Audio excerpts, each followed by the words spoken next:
ಸ್ವಾಗತವನ್ನು ಕೋರ್ತೀನಿ.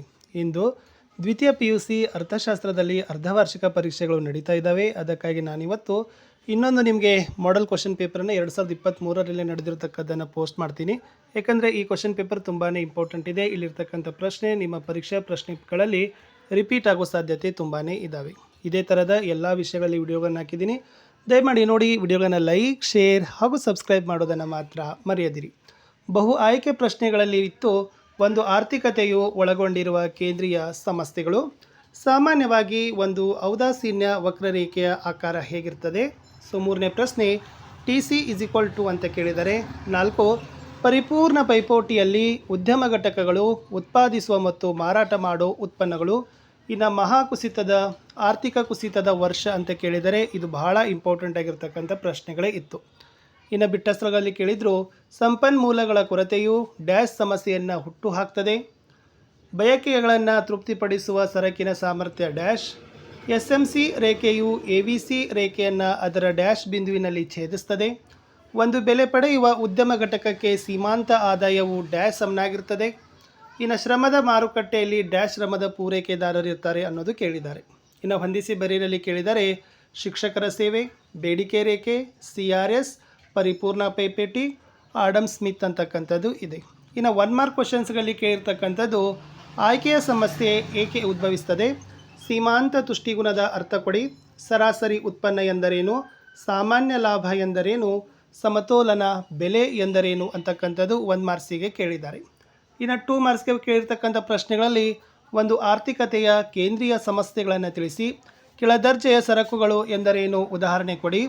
ಬೇಡಿಕೆ ನಿಯಮಗಳನ್ನು ತಿಳಿಸಿ. ಅನುಭೋಗಿಯ ವರ್ತನೆಯನ್ನು ವಿವರಿಸುವ 2 ವಿಧಾನಗಳನ್ನು ತಿಳಿಸಿ. ಪ್ರತಿಫಲಗಳ ಪ್ರಮಾಣದ ವಿಧಗಳನ್ನು ತಿಳಿಸಿ. ಸ್ಥಗಿತತೆಯ ಬಿಂದುವಿನ ಅರ್ಥವನ್ನು ನೀಡಿ. ಒಂದು ಉದ್ಯಮ ಘಟಕದ ಪೂರೈಕೆ ರೇಖೆಯನ್ನು ನಿರ್ಧರಿಸೋ 2 ಅಂಶಗಳನ್ನು ತಿಳಿಸಿ. ಅಧಿಕ ಬೇಡಿಕೆ ಮತ್ತು ಅಧಿಕ ಪೂರೈಕೆಗಳ ನಡುವಿನ ವ್ಯತ್ಯಾಸ. ಶ್ರಮದ ಮಾರುಕಟ್ಟೆಯಲ್ಲಿ ಕೂಲಿಯು ಹೇಗೆ ನಿರ್ಧಾರವಾಗ್ತದೆ? ಬಾಹ್ಯ ವಲಯದಲ್ಲಿನ ವ್ಯಾಪಾರದ 2 ವಿಧಗಳು, ಅವುಗಳ ಅರ್ಥಗಳನ್ನು ಕೇಳಿದ್ದಾರೆ. ಇನ್ನು 4 ಮಾರ್ಕ್ಸ್ ಕ್ವಶನ್ಗಳಲ್ಲಿ ನಿಮಗೆ ಕೇಳ್ತಕ್ಕಂಥದ್ದು ಮಾರುಕಟ್ಟೆಯ ಅರ್ಥವ್ಯವಸ್ಥೆಯ ಬಗ್ಗೆ ಟಿಪ್ಪಣಿ.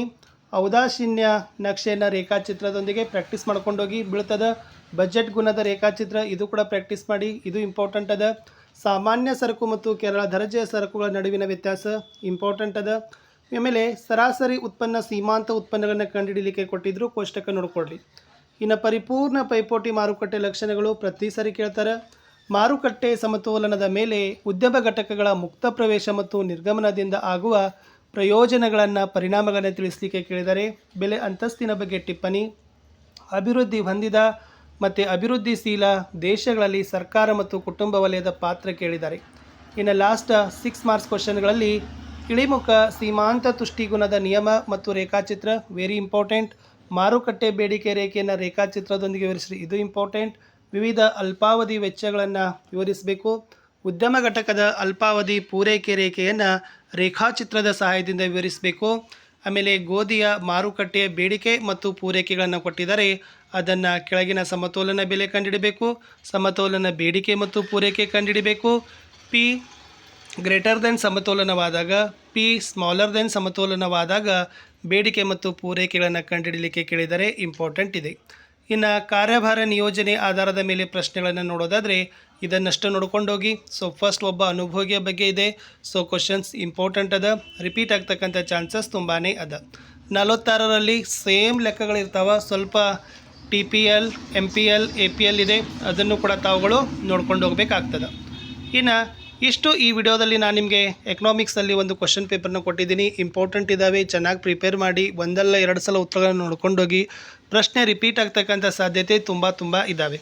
ವಿಡಿಯೋನ ಲೈಕ್, ಶೇರ್ ಹಾಗೂ ಸಬ್ಸ್ಕ್ರೈಬ್ ಮಾಡೋದನ್ನು ಮಾತ್ರ ಮರೆಯದಿರಿ. ನಾನು ಸಿಗ್ತೀನಿ ಹೊಸ